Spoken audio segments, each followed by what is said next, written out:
So we're going to break this into two sections. One is, how do you win the business from like being a large publisher, like many of you guys are, and then also for smaller publishers where, it might not be an instant brand recognition when, you're going to them to talk about your site. So first, pulling some examples from Food Network, because this is what I do. So, we try and use all sorts of different resources. This is an example. I pulled a few examples from actual, live decks we take to the street, just to kind of show you, how we position ourselves, and it's probably similar in some ways to how you guys do the same.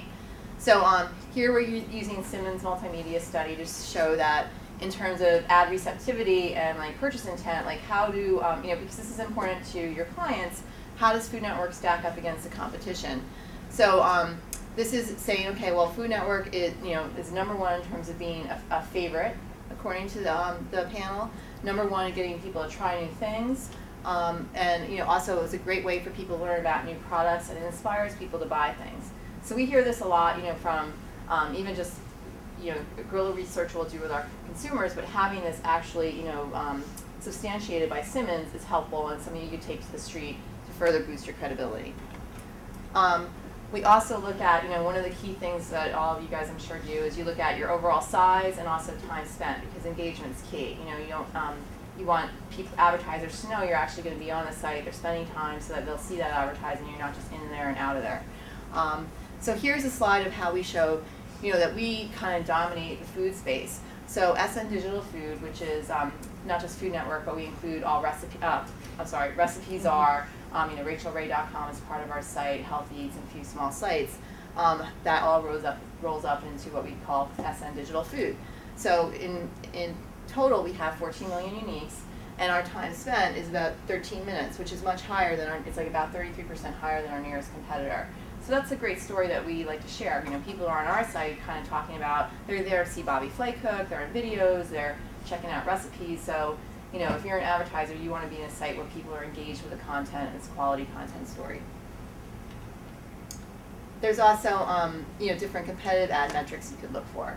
Yeah, so here's an example from ComScore, where again you are looking at a specific demo target. So how successful are you in terms of, and in this example it's reaching women 35 to 64. You can say that, compared to all recipes, Food Network is very similar, except that adrecipes.com has more ad clutter. So that's a great story to tell if you are positioning yourself against the competitor, and you can show the metrics then. So Food Network, for example, has 1.2 ads per page as compared to allrecipes.com with 1.6. So again, making that clutter argument. And you can dig into the ad exposed unique visitors for that specific target and compare those two. And so again, this gives you additional metrics to just help paint that story as to why your website is a better buy than one of your competitors. So it's just different ways, again, to tell the story. And so this is kind of a nice clutter argument. And then there's also, you want to talk about, again, we talked a little bit earlier about, influence, also CPG spending. So this chart is from AdPlan, and it kind of includes AdPlan and home scan data, which are you guys familiar with what home scan is?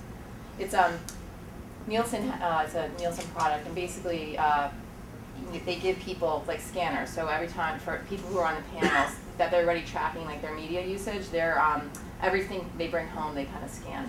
So it's a good way for them to say, okay, well, exactly like how much are these people buying of Pillsbury, how much are they buying of Campbell's, and measuring that way.